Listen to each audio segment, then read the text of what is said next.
Do you ever want to make jigsaw puzzles? Here's an example one still in the plastic wrapper. We're going to do this with sublimation, and I'm going to take you through this pretty much step by step, with the exception of you're going to have to come up with your own picture. I'm not going to supply that. You got to come up with your own.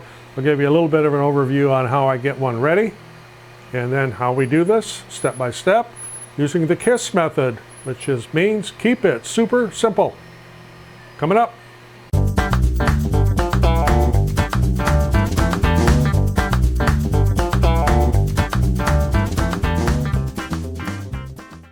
Hi, I'm Roger. Welcome to the loft above the shop. A snowy day, and I'm going to be making a jigsaw puzzle. This here is a 120 piece, and it is what they call a size A4. These are available in different sizes, so it depends on what size photograph you want, what you want the finished product to be. There's tons of these on Amazon.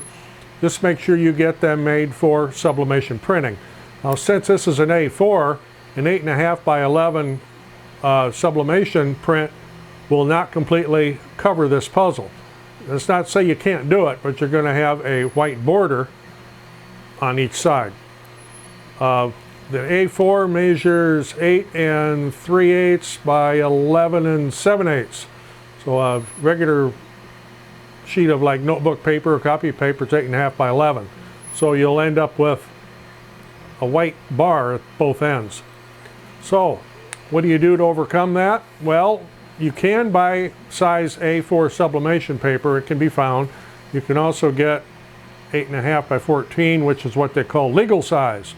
And I happen to have a whole package of that, so that's what I'm going to be using. Yes, it's bigger than what it needs to be, but it's not a big deal. So the first thing we need to do is get our graphic. So for graphics, you'll see here I've got a picture up on my laptop here. This is in a program called Photoscape. Right there, Photoscape X. It's a free download. You don't have to buy it. You don't have to have Photoshop. I'm going to be showing you how to do this with free software. So you don't have to subscribe to anything. You don't need Photoshop. You don't need Lightroom. You don't need any of those. Like I said, keep it super simple. So here we are in Photoscape. And I brought this picture in, and one of the first things I did was I resized it. Little button up here to resize, and you can set this to inches, or you can have it in centimeters or pixels, however you want. And I've got it set pretty much so that it will fit on this sheet of legal size paper. This is going to be larger than the puzzle, but once I have this printed, I can lay my puzzle out on there and pretty much center it and get it exactly where I want it. I could crop this down further. If you go up here to edit, you can go to crop. So I could take some of this out. I could grab this side here, pull it in a little bit, grab this size, pull it in a little bit, crop it, back up to resize, see what size we have now. Now I still have my 8.5. I still want to keep the same height. Now I've got it down to 13.094, and you can keep fiddling with that until you get it all the way down to 11 3/8 if you like. In fact, we just might do that. So we'll go back here to we'll cancel this. We'll crop this down a little farther.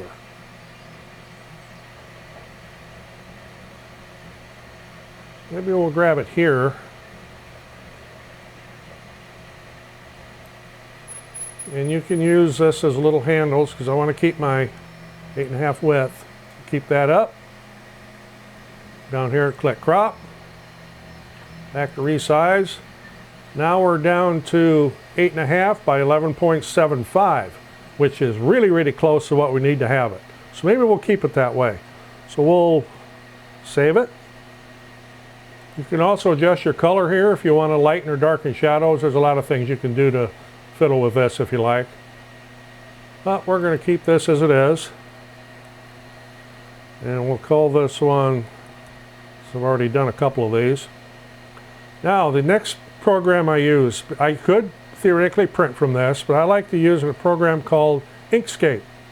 I already had a photo in it, I'll take that out. So I have a canvas here that's already set for size A4. So what I'll do is go up here to File, and import down here to the one I just did from file. It'll come in there like this. Well, it's obviously the wrong way for the way I want to print it, so we'll just go up here and rotate it. Now we need to make sure it's on the canvas so you can see your outline there. Well, this is just a little bit bigger on both ends. So now we're all set, and I go up here to File, Print. I'm going to an Epson ET2720, which is sublimation printer, but I need to go to Preferences here first. One thing I always do is a print preview. Have my setting, I always use premium presentation paper matte, high quality, color. Then I go up here to more options because we need to mirror this image. Click on mirror. Make sure high speed is not checked. You'll end up with a not so good print. So we'll go to OK. And I'll click print. There's my preview.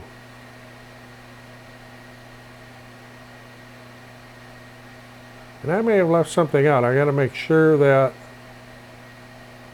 I'm going to cancel this. I forgot to change my paper size. Let's go back here to print. And preferences. Okay, it says document size A4. We're not actually using A4. We're using legal 8.5 by 14. Now we'll just still have the print preview.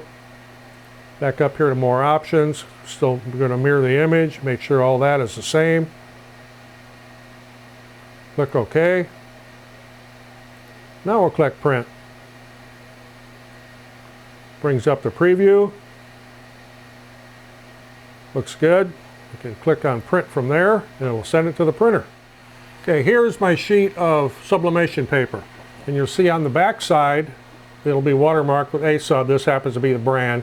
So depending on the brand you have, you want to make sure you print on the correct side.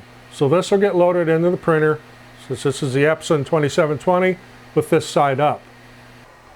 There actually happens to be two sheets in here. And we'll let it print. As you can see here, we're just about printed. And one thing that's very important is you let that dry for at least 5 minutes before you go to place your puzzle on it. You want to make sure that ink is set into that paper. Okay, so here's our finished print. I've let it dry for about 5 minutes. And what I need to do now is take this puzzle out of the package. It comes in sealed in a plastic package.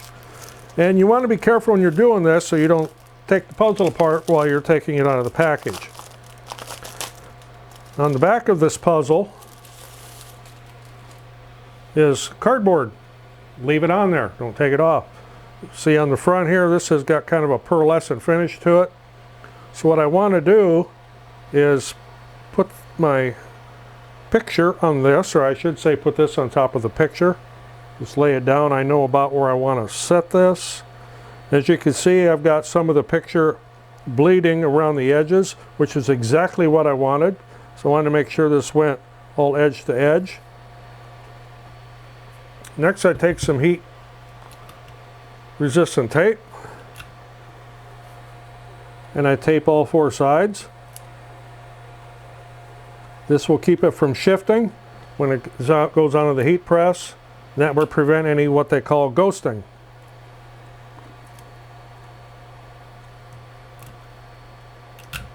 I have done this before without the tape, but all you have to do is ruin one and then you learn your lessons.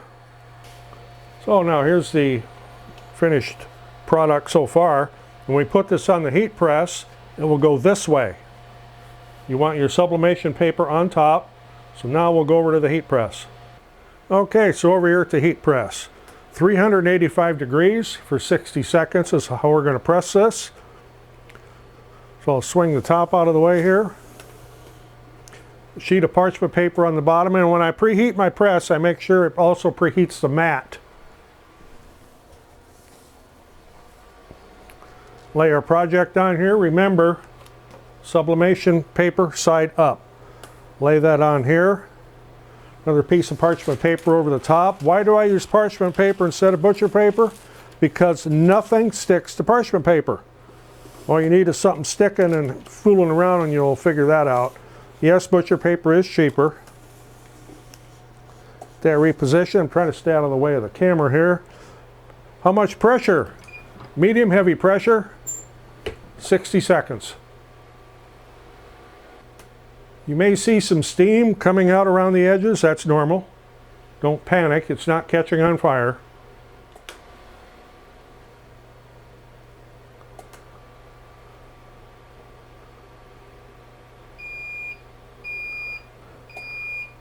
Once time's up, just open this up, swing the press out of the way, take off that top sheet of parchment paper.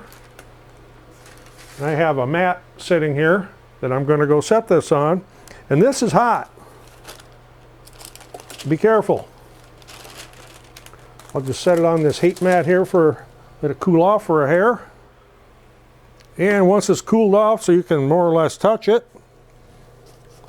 pull the paper off. It's still pretty hot.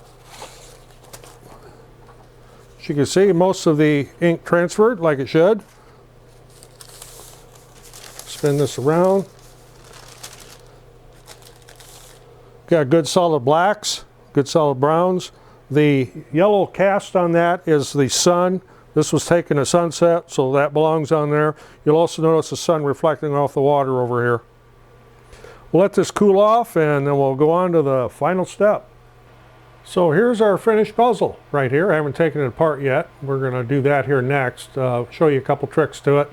Sometimes you'll get these and they'll just fall apart, and other times you have to carefully take them apart. And this is one of those, looking at the back here, where I'm going to have to carefully take it apart. And I'll show you a couple tricks on doing that. Okay, a couple little hints when taking these apart after you've made them and they've cooled. Make sure they've cooled. Is to bend.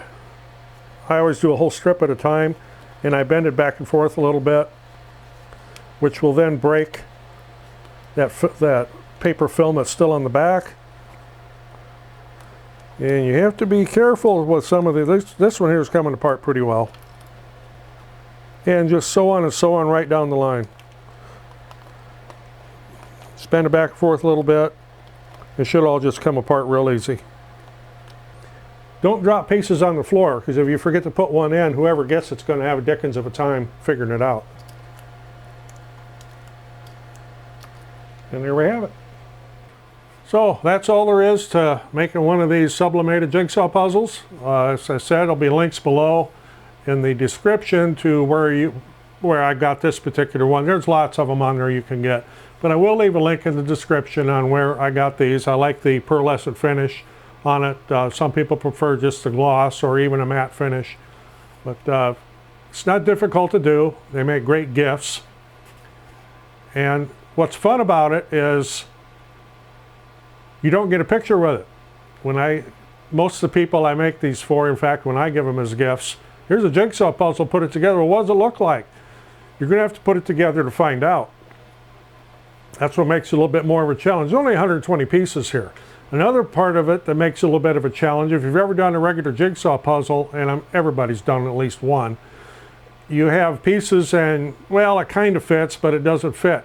One of the neat things about this is, with the exception of the outer edge, well, actually even on the outer edge pieces, you could put these in the wrong place. You could put this puzzle together completely and they will all interlock, but nothing will be in the right place. So therefore you're going to have to really look at the shadings and the colors and be careful as you're putting it together. So it's not quite as simple as it sounds, even though it's only 120 pieces. That's what I say, it makes a great gift, it's a good challenge, and I never give a picture with it. Well, what's it of? Put it together and find out. So if you got anything out of this, appreciate getting a thumbs up, always helps the channel. Otherwise, I'm Roger in the loft above the shop, sublimating jigsaw puzzles. Thanks for watching, we'll see you on the next one.